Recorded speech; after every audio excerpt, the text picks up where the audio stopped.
इस फिल्म में आपको एलिस का कैरेक्टर मैं खुद को बताऊंगी। एलिस यानी कि मैं अपने मॉम डैड के साथ इस घर में रहा करती थी। मेरे अंदर ऐसी पावर्स थी जिससे मैं आत्माओं को देख सकती थी। एक दिन मैं अपने भाई के साथ अपने कमरे में गई जहाँ पर हमारे खिलौने बिखरे हुए थे। मैंने अपनी मॉम को बताया कि ये सारे काम वही बच्चे की आत्मा करती है जो हमारे घर में रहती है। मेरी मॉम जानती थी कि मेरे अंदर एक खास पावर, एक ताकत है, मगर मेरे डैड मेरी किसी बात पर कभी यकीन नहीं करते थे। वो समझते थे कि मैं बस डराने के लिए सबको झूठ बोल रही हूँ। मेरे भाई ने मेरी मॉम को कहा मुझे रात को डर लगता है, तो मेरी मॉम ने मेरे भाई को एक सीटी दी और ये कहा कि जब भी तुम्हें डर लगे तुम ये सीटी बजा देना, मैं तुम्हारे पास आ जाऊंगी। जब मैं और मेरा भाई सो रहे थे तभी हमारे कमरे में उसी बच्चे की आत्मा आई जो हमेशा हमारे खिलौने बखेर दिया करती थी। उसे मेरे भाई ने देख लिया। मेरी मॉम जो उसे सीटी देकर गई थी वो उसे बहुत ढूंढता रहा मगर वो उसे कहीं पर भी न मिली। वो डर से चिल्लाने लगा था। उसकी आवाज सुनने के बाद मेरे डैड वहाँ पर आ गए और मुझसे पूछा क्या तुमने फिर से कोई आत्मा देखी है, जिस पर मैंने हाँ बोला। तब मेरे डैड मुझे नीचे ले गए और बहुत मारा, बेसमेंट में बंद कर दिया था क्योंकि वो मेरे बारे में ये जानते थे कि मैं जानबूझकर ये सब कुछ करती हूँ। मैं लोगों को डराती हूँ क्योंकि मेरे डैड मेरी इन हरकतों की वजह से तंग आ चुके थे कि मुझे भूत प्रेत आत्माएं नजर आती हैं। तभी अचानक से वहाँ पर बेसमेंट की लाइट बंद हो गई और तभी मुझे वहाँ से एक आवाज आई जो मुझसे कह रही थी कि अगर तुम्हें रोशनी चाहिए तो तुम्हें ये दरवाजा खोलना होगा। दूर एक दरवाजे से जो बेसमेंट में बना हुआ था उसके सुराग से रोशनी बाहर आ रही थी और ये आवाज भी मुझे वहीं से आई। वहाँ पर उस दरवाजे की चाबी भी थी। मैंने उस दरवाजे को खोल दिया जो मेरी बहुत बड़ी गलती थी। उस दरवाजे से एक शैतानी आत्मा बाहर आई और उसने मुझ पर अपना कंट्रोल कर लिया और उस चीज ने वहीं पर मेरी मॉम को भी मार दिया। जिसके बाद वक्त गुजरता गया, मैं बड़ी हो गई और अपनी मॉम की मौत का कसूरवार खुद को समझती थी। एक दिन मैंने अपने घर पर एक लड़की को देखा जो बहुत अजीब हुलिये में थी। मतलब वो एक आत्मा थी जो बस मुझे ही नजर आ रही थी। मैंने इस बारे में अपने डैड को बताना चाहा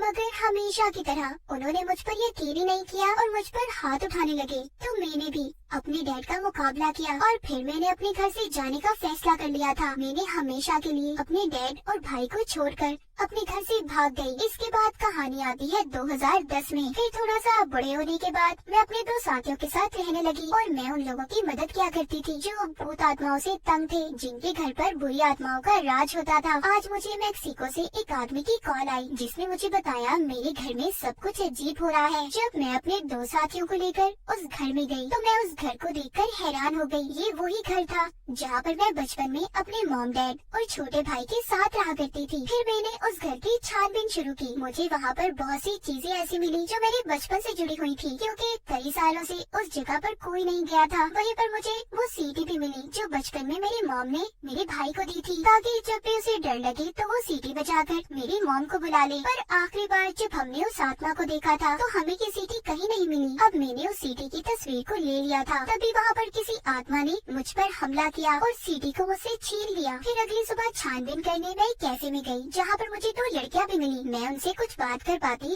तभी वहाँ पर एक आदमी आ गया जो कोई और नहीं बल्कि मेरा भाई था। मेरा भाई मुझसे बहुत नाराज था क्योंकि मैंने उसे अपने डैड के पास अकेला छोड़ दिया था जो उसके साथ भी ठीक तरीके से नहीं रहते थे। मेरे भाई ने मुझ पर बहुत गुस्सा किया और फिर वहाँ से चला गया। मुझे जो लड़कियाँ मिली थी वो मेरे भाई की बेटियाँ थी। मैंने अब उस सीटी की तस्वीर को अपने भाई की बेटी को दे दिया और कहा इसे अपने डैड को दे देना। उसी रात में अपने घर वापस आई जहाँ पर मैं छानबीन करने आई थी और जो मेरे बचपन का घर भी था वहाँ पर मुझे फिर से सीटी की आवाज आई। वो आवाज दीवार के पीछे से आ रही थी मगर जब मैंने पास जाकर देखा तो वो कोई दीवार नहीं बल्कि एक दरवाजा था। मैंने अपने डैड की रखी हुई चाबियों से जब उस दरवाजे को खोला तो वो सीटी मुझे जमीन पर गिरी हुई मिली। साथ ही मैंने वहाँ पर एक लड़की को देखा जो एक इंसान थी।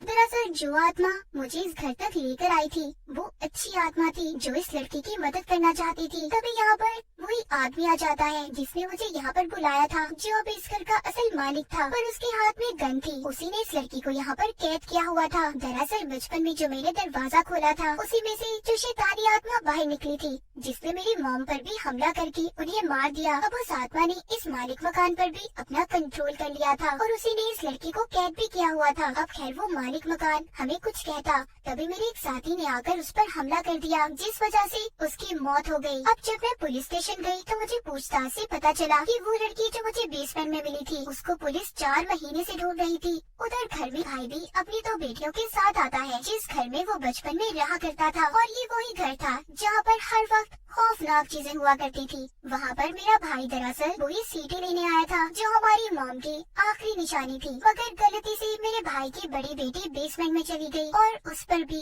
उस बुरी आत्मा ने हमला कर दिया। उसने मेरे भाई की बेटी को आत्माओं की दुनिया में कैद कर दिया, जिससे असल दुनिया में वो कोमा में चली गई। अब मैं अपने भाई की बेटी को बचाने के लिए कुछ भी करने को तैयार थी। अब जब मैंने छानबीन की तो मेरे सामने सारी सच्चाई आ गई। मुझे यहाँ पर पता चला आज से कुछ साल पहले जब मैंने बचपन में दरवाजा खोला था, जिसमें से बुरी आत्मा आजाद हुई जो दूसरी दुनिया से आई थी। उसने मेरी मॉम को मारने के बाद मेरे डैड पर अपना कंट्रोल कर लिया, जिसके बाद मेरे डैड बुरे काम करने लगे। वो लड़कियों को पकड़कर उन्हें कैद कर देते और फिर मार देते थे। आखिरी बार मैंने अपने घर को छोड़ने से पहले जिस लड़की को अपने घर पर देखा था, वो कोई आत्मा नहीं थी बल्कि एक लड़की थी, एक इंसान जिसको मेरे डैड ने ही कैद किया हुआ था। अब सब कुछ सच जानने के बाद मुझे अपने भाई की बेटी को हर हाल में बचाना था और दूसरी दुनिया से वापस लाना चाहती थी। अब खैर मैंने जब छानबीन शुरू की तो मुझे एक संदूक मिला। जैसे ही मैंने उसे खोला, बहुत अजीब था। वो बुरी आत्मा जो दूसरी दुनिया से आई थी, उसने मेरे गले को पकड़ लिया और मेरी भी आत्मा को अपने साथ दूसरी दुनिया में ले गई। फिर मैंने उस दुनिया में अपना बचपन देखा। छोटी एलिस ने मुझे बताया कि वो आत्मा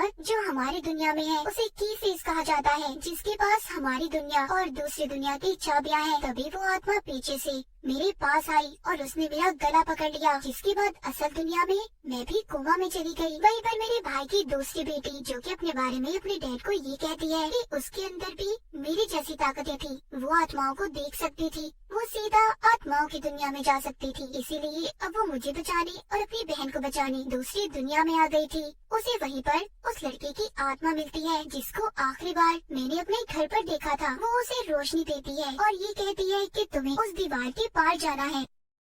उस दरवाजे के पार आ गई थी जहाँ पर बहुत सारे जेल बने हुए थे। उसी एक जेल में उस आत्मा ने मुझे भी कैद किया हुआ था। वहीं पर मैंने देखा एक जेल में से मेरे डैड बाहर आते हैं और उसी की फेस आत्मा ने मेरे जेल को भी खोल दिया और मुझे ये कहा, जाओ अपने बचपन का बदला लो अपने डैड से, क्योंकि वो मेरे साथ हमेशा से बुरा सलूक किया करते थे। मुझे गुस्सा आ गया और यहाँ पर मैंने यानी कि एलिस ने अपने डैड को ऐसे मारा जैसे वो मुझे बचपन में मारा करते थे। पर जब मैं ऐसा कर रही थी तो की फेस आत्मा को ताकत मिल रही थी, क्योंकि जब जब इंसानों के बीच नफरत बढ़ती है तो उसी की फेस आत्मा यानी उस शैतान को ताकत मिला करती थी। और जब मेरे भाई की बेटी यहाँ पर आई तो उसने मुझे मेरे डैड को मारने से रोका और मेरे स्टिक को भी लेकर तोड़ दिया, जिससे मैं अपने डैड को मार रही थी। मैंने देखा कि कीफेस ने मेरे भाई की बेटियों की आत्माओं को कैद किया हुआ है। मैंने उससे यहाँ पर एक सौदा किया कि वो मेरे भाई की बेटियों को छोड़ दे और मुझे मारकर यहाँ पर मेरी आत्मा को कैद कर ले। ये सुनकर वो कीफेस शैतानी आत्मा मुझे मारने लगी और साथ ही साथ मेरे भाई की बेटी को भी मार रही थी, जिसे उसने पहले पकड़ा था। उधर असल दुनिया में उसका जिस्म भी खत्म हो रहा था।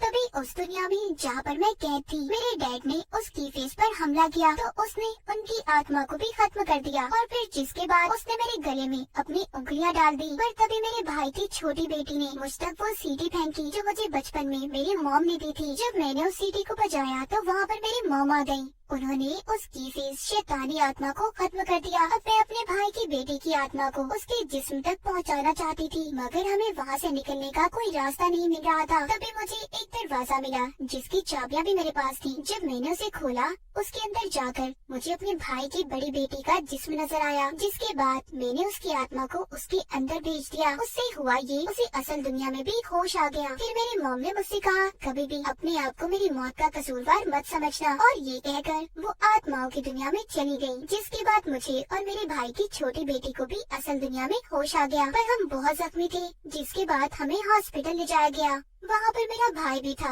मैंने उसे वो सीटी दी जो हमारी मॉम ने हमें बचपन में दी थी। हम दोनों एक दूसरे के गले लग गए और अपनी मॉम को याद करने लगे। जिसके बाद एक रात जब मैं सो रही थी तो मुझे एक ख्वाब आया, जिसमें मैंने एक घर में छोटे बच्चे को देखा जो अपने बेड पर सो रहा था। तभी उसकी खिड़की पर उसने एक लाल चेहरे को देखा, जिसको मैं भी सपने में देखकर डर गई और मेरी आँख खुल गई। तभी मुझे एक कॉल आई जो उसी बच्चे की मॉम की थी। उनका बेटा कोमा में जा चुका था और ये बात अब मैं खुद भी जानती थी, क्योंकि बचपन में उस बच्चे के डैड ने मेरी मदद की थी, मुझे आत्माओं से बचाया था और अब उसे बचाने की मेरी बारी थी। क्या पता उसकी आत्मा भी दूसरी दुनिया में कैद हो गई हो। क्या मैं इस बात का पता चला पाऊंगी? क्या राज होगा इस कहानी के पीछे? तो इसी सस्पेंस के साथ इस मूवी की कहानी खत्म हो जाती है।